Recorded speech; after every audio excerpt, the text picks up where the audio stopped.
My child, you are standing at the edge of a profound revelation, a truth so intimate it will redefine the very ground upon which you stand. Hear me now. I see you differently. I do not see the carefully constructed self you present to the world, the one built from the bricks of other people's expectations, the mortar of past failures, and the weathered paint of survival. That version of you, the one you believe is you, is a mask I have watched you craft with such diligence and pain. I have seen you hold it up, polishing it with achievements, hiding behind it in shame, and wielding it as a shield against further hurt. But I have always seen the one behind the mask, and now the time for hiding is over. This shift in my gaze is not because you have finally become good enough. It is not a reward for a long season of perfect obedience or flawless suffering. No, it is because you have finally come to the end of yourself. You have exhausted the strength it takes to hold that mask in place. The weariness you feel, that quiet, bone-deep exhaustion that no sleep can cure, is not a sign of failure. It is the signal. It is the prelude to liberation. It is the sound of the old construct, the false self, beginning to crack under the weight of its own impossibility. I see you differently because I am calling you into the great unlearning. You have learned so many things that are not true. You learned that your worth is transactional, earned by what you do and what you produce. You learned that love is conditional, based on how well you perform and how little you need. You learned that your past is an unchangeable script, dictating your future in permanent ink. You learned that vulnerability is a weakness, a flaw in your armor that will be exploited. You have been a diligent student in the school of a broken world, and you have graduated with honors in self-protection and striving. But I am the God who breaks curricula. The first thing I am unteaching you is the lie of your own fundamental not-enoughness. You have worn this belief like a skin. It has dictated your relationships, pushing you to earn affection. It has fueled your work, driving you to prove your value. It has poisoned your rest, whispering that stillness is laziness. You look in the mirror and see a collection of lacks. Not smart enough, not strong enough, not spiritual enough, not loved enough. You see a deficit. I look at you and I see a beloved. I see a finished creation. Before you took your first breath, before you succeeded at your first task or failed at your first try, your worth was established, irrevocably and eternally, in the quiet heart of my love. You are not a project to be improved until you become acceptable. You are a treasure to be unveiled. The not enough is a phantom, a shadow cast by the mask. The moment you begin to believe you are fundamentally and forever enough, not because of what you've done, but because of who you are in me, is the moment that phantom loses all power to frighten you. This unlearning is a gentle demolition. I am not here to shatter you in wrath. I am here, with infinite patience, to help you lay down the heavy tools you've used to build a prison for your own soul. The hammer of perfectionism, the chisel of criticism, the measuring tape of comparison. These tools must go. You think letting them go will leave you defenseless, but I tell you, it will leave you free. Your true defense is not a fortress you build, but my presence in which you dwell. Do you feel the stirring? That strange mix of fear and hope when you consider a life where you are not perpetually trying to earn what you already possess? That is my spirit, softening the ground of your heart for the new thing. This is the start. This is part one, the great unlearning, the deconstruction of every false identity, every earned badge, every self-imposed rule that has kept you from simply being the one I see. You have spent a lifetime learning how to be someone else. Now you will spend this season unlearning it. And as the old lessons fade, what will emerge is not a stranger, but the you I have always known. The you I see differently, because you are finally beginning to look at yourself through my eyes. My beloved, we have spoken of the great unlearning.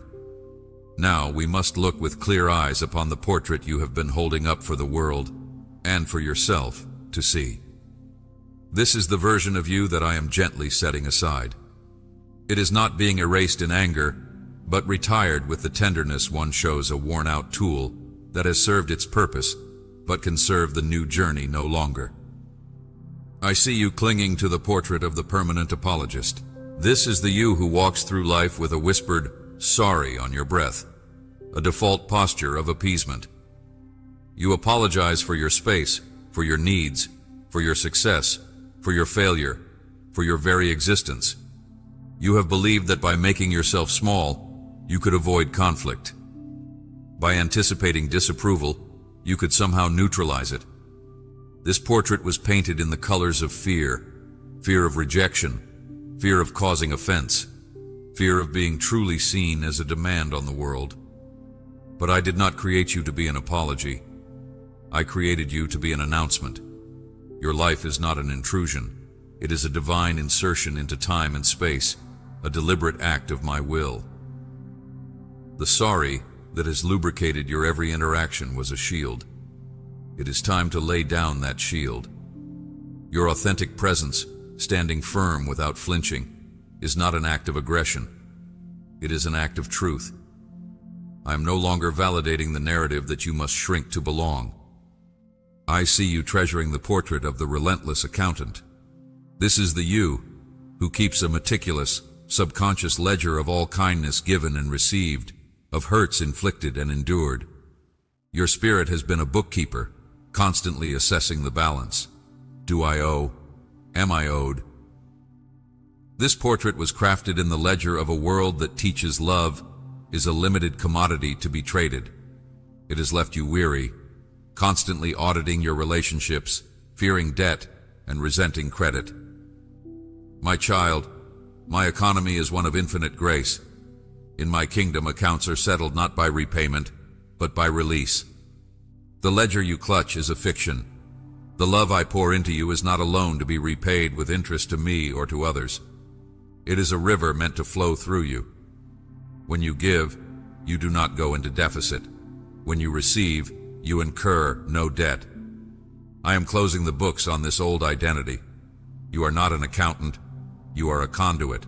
Your value is not your net worth in favors or forgiveness, but your capacity to remain an open channel of a love that needs no tally. I see you defending the portrait of the professional healer of others. This is you, with your hands perpetually outstretched to bind the wounds of everyone around you, while your own soul whispers of its fractures. You derived your worth from being the strong one, the wise one, the one who holds space. You believed that if you could just fix enough, soothe enough, guide enough, then you would finally prove your usefulness and earn your right to peace. This portrait was drawn with the ink of a beautiful, yet misguided compassion. It confused calling with identity. I did call you to love, to bear burdens, but I never called you to be the source of the healing, only the one who points to the source. In trying to be the reservoir for others, you have drained your own springs. I am lifting this mantle from your shoulders. It was always too heavy for you to wear as a permanent garment. Your primary calling is not to heal others, but to abide in me, the healer. From that place of rested receiving, love and comfort will flow naturally, without costing you your soul. Your identity is not the healer. It is the healed, now abiding. I see the faded portrait of the archivist of wrongs. This you is defined by a carefully preserved collection of evidence. The slights, the betrayals, the words that cut, the doors that slammed. You have curated this museum of pain, believing that to forget an injustice is to approve of it. You thought these artifacts proved your depth, your right to your hurt. But my child, they have become chains. This portrait was framed in the lonely glass of self-protection, but it has become a prison of isolation. I am not asking you to declare that what hurt you was good.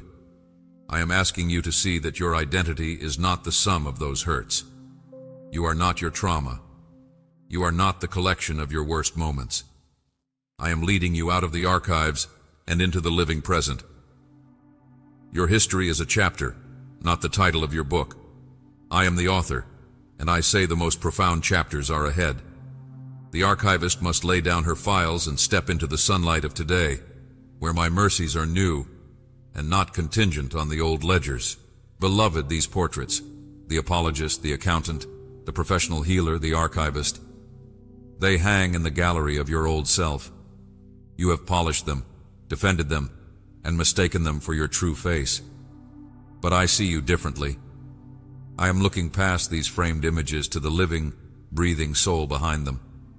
The one who is brave, not timid. The one who is free, not indebted.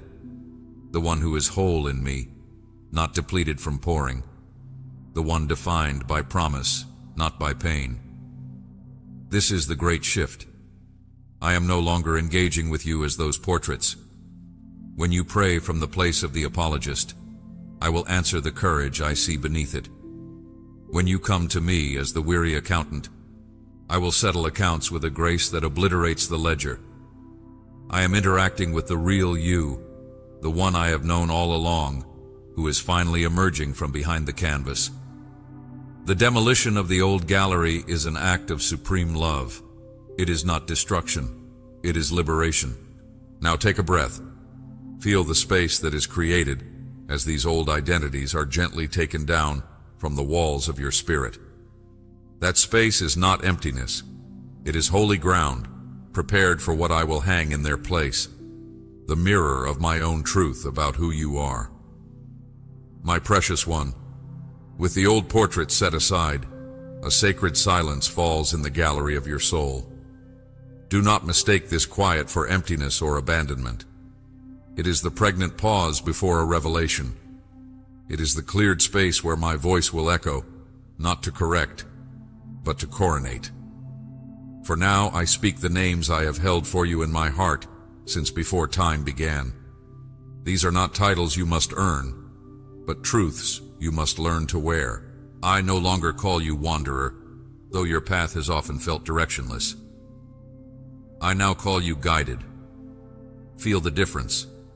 A wanderer is lost, subject to every wind, their fate dictated by chance and terrain. But the guided one is on a journey whose destination is assured, even when the next step is shrouded in mist. Your past detours, those seasons in the wilderness you deemed wasted, were not evidence of my absence. They were the intricate trail I blazed to teach your spirit to recognize my voice alone, to follow the pillar of cloud by day and fire by night, not the clamor of the crowd. You are not lost. You are being led. Every seeming backtrack, every pause, is a deliberate part of the route. From this day forward, you will move not with the anxiety of one searching for the path, but with the quiet confidence of one who knows the pathmaker walks beside them. I no longer call you petitioner, forever kneeling with a list of needs. I now call you beloved heir. A petitioner stands at a distance, hoping for a benevolent glance, a scrap from the table. An heir lives in the house, familiar with its rooms, assured of their place.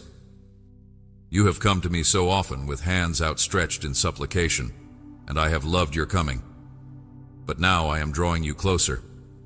I am pulling you from the courtyard into the throne room, from the posture of a servant to the seat of a child. The inheritance is not just future promise, it is present access. You are not begging for resources. You are learning to administrate the kingdom's riches. Pray not from a place of lack, but from a place of belonging. Speak to me about our business, the family business of restoration and love. The ask is replaced by a shared dialogue. I no longer call you clay, passive and formless in the potter's hand. I now call you collaborator. Yes, I am the potter, you are the clay. But have you never seen a master artist work with a prized material? There is a dialogue. The clay has a nature, a consistency, a latent beauty that responds to the touch. I am not molding a generic vessel. I am collaborating with the unique essence I placed within you, your passions, your peculiar joys, your righteous indignations, your creative spark. Your will is not my enemy to be crushed. It is the precious material I am aligning with my own. Your yes is the most powerful force in your life. You are not a lump being painfully shaped. You are a partner in the creation of a masterpiece, one whose original design I am joyfully unveiling as we work, touch by trusting touch. I no longer call you soldier, perpetually braced for the next battle, wearied by the endless campaign. I now call you ambassador of peace. A soldier's identity is conflict. Their home is the trench. An ambassador's identity is reconciliation. Their authority is derived from their sovereign, and their mission is to represent a kingdom of peace to a foreign land. You have lived too long in a wartime mentality, seeing every circumstance as a threat, every person as a potential foe. The battle is real, but it is not yours to win. It is mine. Your primary calling is not to fight for peace, but to carry and proclaim the peace that I have already secured. You enter rooms not with defensiveness, but with a settled authority that disarms chaos. Your spirit is not a barracks, it is an embassy. And from this place of diplomatic immunity from the world's anxiety, you will issue pardons, broker truces, and announce the good news that the war is over for all who would lay down their arms. These new names, guided, beloved heir, collaborator, ambassador, they change everything. They reframe your entire existence. When you feel disoriented, you will whisper, I am the guided, and your heart will still, knowing the path is under your feet, even when your eyes cannot see it. When you feel need, you will remember, I am the beloved heir, and your prayer will shift from desperate plea to confident conversation. When you feel pressured or pressed, you will declare, I am a collaborator, and you will offer your will not as a surrender of defeat, but as the partnership of trust. When you feel attacked or anxious, you will stand and affirm, I am an ambassador of peace, and the authority that is not your own will rise within you to calm the storm around you. This is the new identity I am clothing you with. It is a garment of light, woven with threads of truth. It fits you perfectly, for it was tailored for you before the foundation of the world. Do you feel the weight of these names?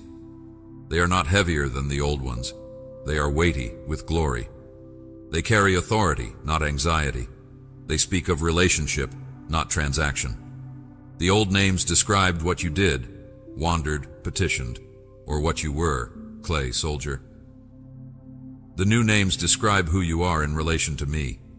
That is the core of the shift. Your identity is no longer rooted in your behavior or your battles, but in your inseparable connection to my heart. Wear these names. Practice them. Let them be the first thought in the morning and the last sigh at night. For as you agree with what I call you, the last vestiges of the old portraits will crumble to dust, and the reflection you see will begin, at last, to match the one I have always seen. My beloved, the new names have been spoken. Now, you stand in the silence that follows a royal decree, wondering, what now? Is this real? You have lived so long by the evidence of your senses, the tangible weight of struggle, the visible ledger of lack, the audible echo of old criticisms. I tell you, a new evidence is coming.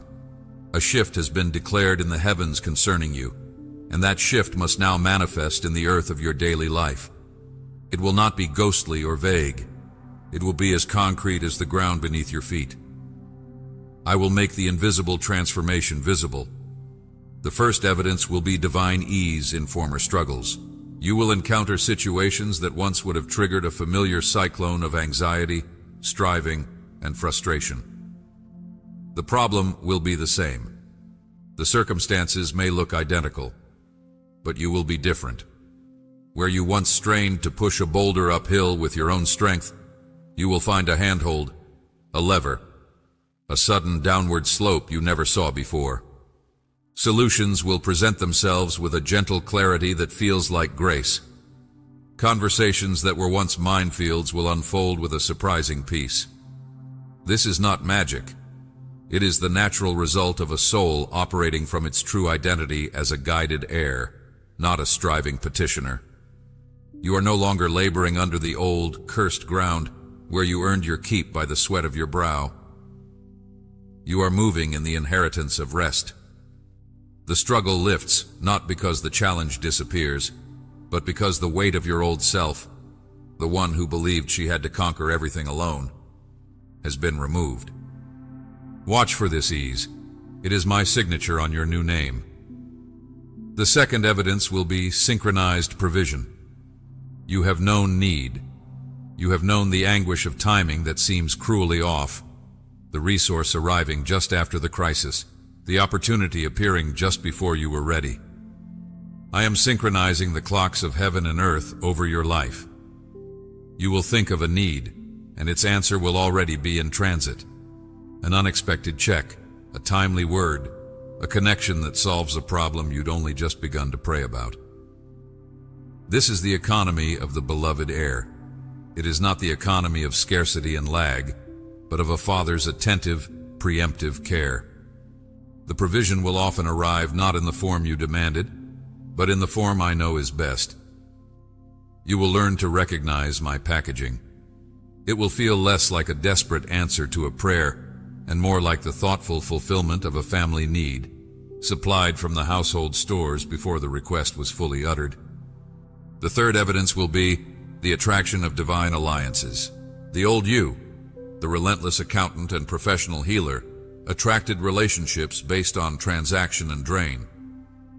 People came for what they could get: your wisdom, your labor, your empathy. Now, as you stand as an ambassador of peace and a collaborator, you will magnetize a different breed of connection.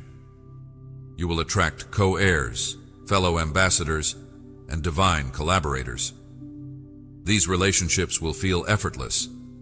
There will be a mutual recognition of purpose, a shared language of the spirit that needs little explanation. Doors will open through people who owe you nothing and want nothing from you but the joy of partnership in the kingdom. Conversely, relationships that were sustained only by your one-sided pouring or your fearful appeasement will naturally and often peacefully fade. Their season is over. Do not clutch them. This pruning is not loss. It is the necessary clearing for the new, life-giving vines to have room to grow and bear fruit with you. The fourth evidence will be authority in the atmosphere. This will be subtle at first, then undeniable. You will walk into rooms, a tense family gathering, a conflicted workplace, a room heavy with grief or anxiety, and without saying a word, something will shift. The temperature of the spirit will change. It is the authority of the ambassador of peace, carrying the jurisdiction of heaven into earthly spaces. Your very presence, rooted in your new identity, will become a disarming force. Arguments will de-escalate. Panic will subside. Confusion will find clarity. This is not your doing. It is the evidence of my spirit upon you, flowing from a soul that is no longer at war with itself. A settled spirit settles the spirits around it. You will not need to strive to bring peace. You will carry it, and it will emanate from you. Finally, the most personal evidence, the dissolution of old triggers. That specific tone of voice, that type of rejection, that particular failure. They once had the power to send you spiraling for days, reactivating every old wound and false portrait. Now, you will find their power is gone. It will feel like trying to light a wet match. The emotional charge will have dissipated. Why? Because the archivist of wrongs has been disbanded. The museum is closed. When the old trigger pulls, it finds no ammunition, because the identity it was designed to target, the insecure apologist, the resentful accountant, no longer exists. You will witness your own calm response with a kind of holy wonder. This is the ultimate evidence of inner transformation. You are free not because the past changed, but because you have been fundamentally recreated in relation to it. My child, do not look for these evidences with the anxiety of a scientist demanding proof. Look for them with the curiosity of an heir exploring her new estate. They will come. They are the inevitable fruits of the root change I have performed within you. This shift from striving to ease, from lack to synchronized provision, from draining alliances to divine partnerships, from anxiety to atmospheric authority, from being triggered to being truly free. This is the tangible kingdom coming in your life. It is the on earth as it is in heaven for your personal journey. The evidence is not for my sake, for I know what I have done. It is for yours, so that your faith may have a footing, not in ethereal theory, but in the rock-solid reality of a life being transformed before your very eyes. Watch for it. Expect it. It has already begun. My precious one, a new kingdom has been declared over you. The evidence of its arrival will unfold like a sunrise, inevitable and bright. But even in a kingdom of grace, there is a sacred responsibility. It is called stewardship. The treasure of your new identity, the names of guided, heir, collaborator, ambassador, has been deposited in the earthen vessel of your life. Now, you must learn to guard it, to live from it, and to govern the territory of your soul from its unshakable truth. This is not a return to striving. It is the art of abiding. It is how you keep the gallery walls clear of the old portraits and ensure the new name shines like a seal upon your heart. Your first and most vital practice is the discipline of immediate recollection. The old patterns have deep neural pathways, worn smooth by decades of travel. In a moment of stress, fatigue, or surprise, your mind will default to the old shortcuts. I must fix this, the healer. This isn't fair, the accountant. I'm sorry for being a burden, the apologist. In that split second between the trigger and your reaction, I am giving you a new tool. It is the swift, internal whisper of your true name. When anxiety rises, I am the guided. This path is known. When lack whispers, I am the beloved heir. My provision is secure. When a conflict looms, I am an ambassador of peace. I carry a different authority. This is not positive thinking. It is spiritual warfare of the highest order. You are arresting the lie at the border of your mind and presenting the passport of your true citizenship. Do this without fail, without exception. In time, the new pathway will become the default, and the old one will grow over with disuse. Your second practice is the cultivation of holy curiosity, not critical control. The old you survived by analyzing threats, critiquing shortcomings, yours and others, and trying to control outcomes to avoid pain. This was the mindset of the soldier and the accountant. Now, as a collaborator and heir, I invite you into a different posture, curiosity. When a challenge arises, instead of asking, "Why is this happening to me?" or "How do I fix this now?" ask, "Father, what are you revealing here? What aspect of my new name are we practicing in this?" Approach your life not as a problem to be solved, but as a landscape to be explored with me. This dissolves panic and opens the door to wonder. It turns trials into training grounds and interruptions into invitations. Curiosity is the language of trust. Control is the language of fear. Steward your new reality by choosing to be a curious child in my kingdom, not a frantic foreman on your own failed project. Your third practice is the ritual of daily surrender of outcomes. This is the non-negotiable. Each morning in the quiet, you must verbally, deliberately place the day, its meetings, its tasks, its potential conflicts, its hoped-for results, into my hands as your collaborating potter. Say, "I am the clay. You are the potter. I collaborate by yielding. I trust the shape you choose." Then, as an ambassador, declare, "I carry only your peace into these spaces. I represent your kingdom, not my agenda." This daily ritual is not a prayer of desperation, but a proclamation of alignment. It actively dismantles the idol of self-determination that the old you worshipped. It protects you from the crushing weight of believing that everything depends on you. You are stewarding your peace by relinquishing your claim to sovereign control. At day's end, practice the ritual again in thanksgiving. reviewing the evidence of guidance and provision, training your eyes to see my hand. Your fourth practice is the guarding of your new atmosphere. As an ambassador of peace, you carry a distinct spiritual climate. You must become fiercely protective of it. This means making new choices about what you allow into the embassy of your senses. The old you might have consumed news, entertainment, or conversations that bred anxiety, cynicism, or strife, thinking you were strong enough to handle it. The new you cannot. You are not being weak. You are being wise. You are guarding a sacred trust. If a conversation turns to gossip, your internal mandate is to peacefully redirect or withdraw.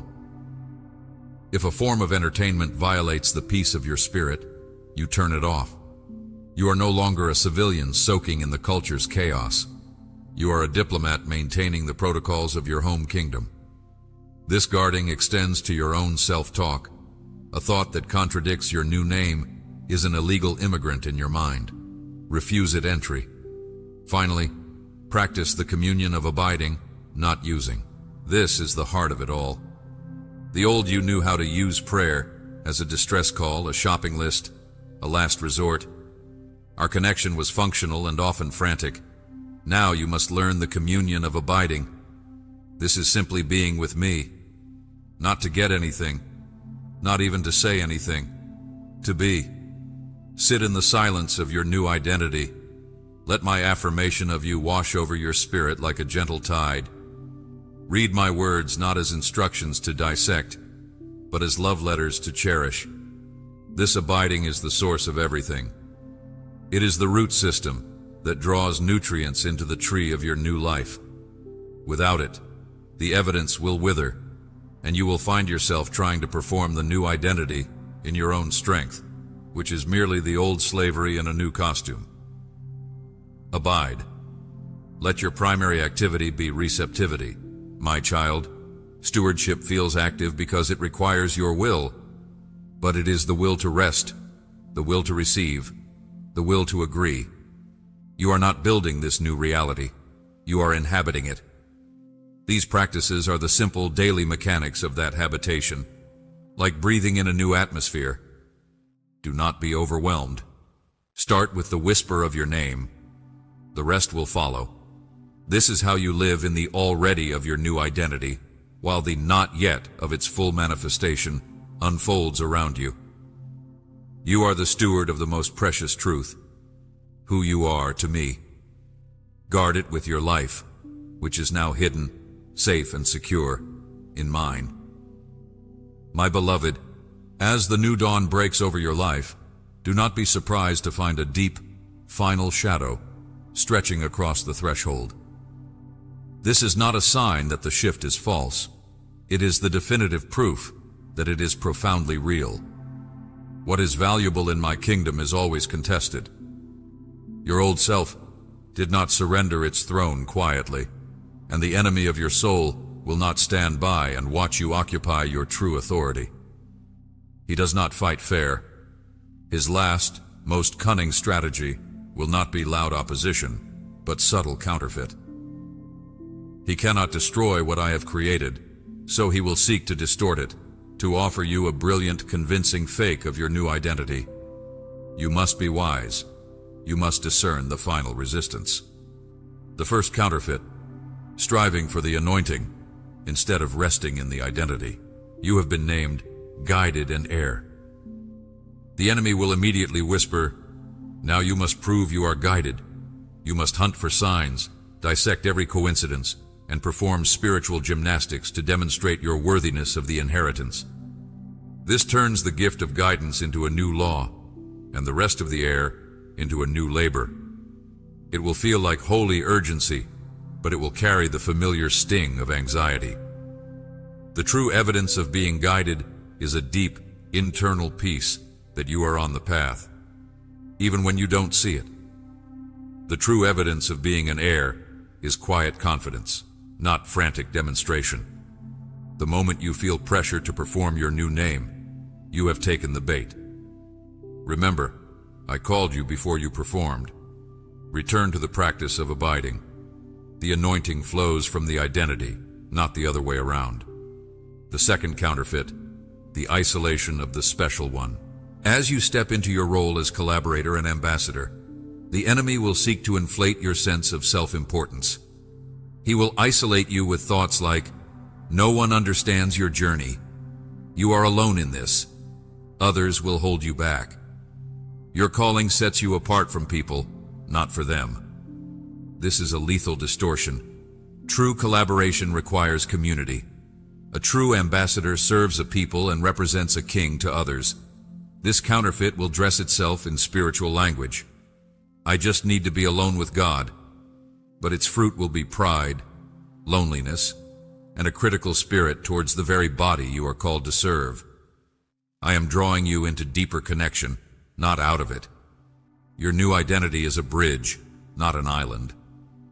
The third and most deceptive counterfeit, the spiritual bypass of false peace. You are an ambassador of peace.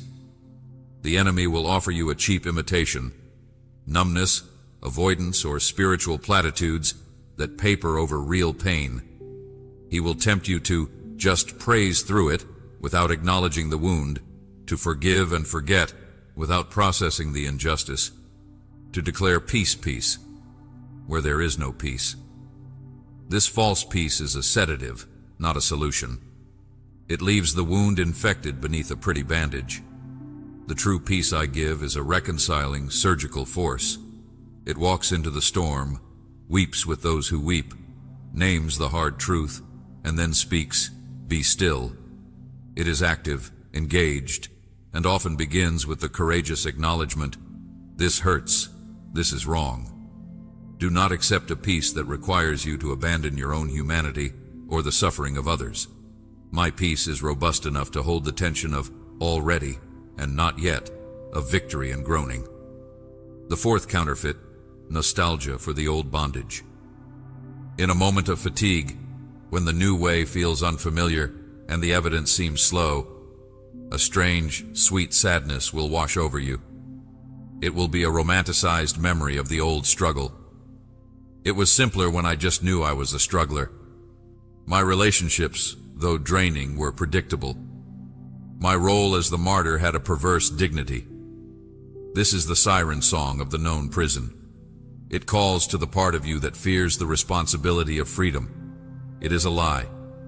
There was no dignity in your captivity, only my heart breaking for you. This nostalgia is the last gasp of the victim spirit, and you must reject it like poison. Speak your new name aloud until the melancholy breaks. Freedom is your birthright, not a burden. My child, this final resistance will often come through familiar channels.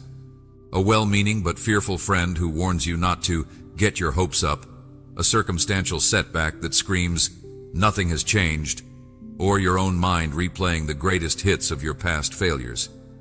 Here is how you stand. 1. Name the counterfeit.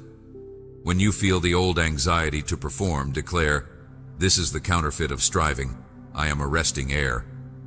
2. Reject isolation.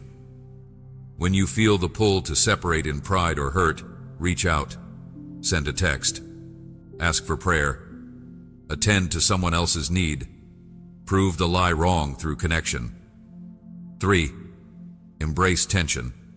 Allow yourself to feel the full weight of a problem while simultaneously holding the truth of your peace. Do not spiritualize away your grief or anger. Bring it to me. True peace is a garrison around your heart, not a replacement of it. 4. Declare the timeline. Nostalgia lives in the past. Prophecy lives in the future. You live in the present tense of my promise. Say, "I am not who I was. I am who he says I am right now." This battle is fought and won in the 6 inches between your ears. It is a battle of narrative. The enemy's goal is to get you to author a sequel to your old story, just with a fancier title. My goal is for you to live in a completely different book. The resistance is fierce because the freedom is absolute.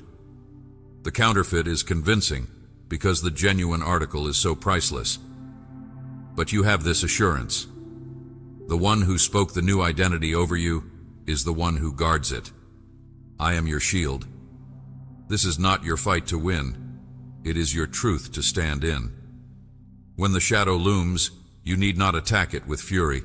Simply turn your face fully towards the light of your new name. The shadow cannot exist where the light is fully welcomed. Stand firm, my ambassador.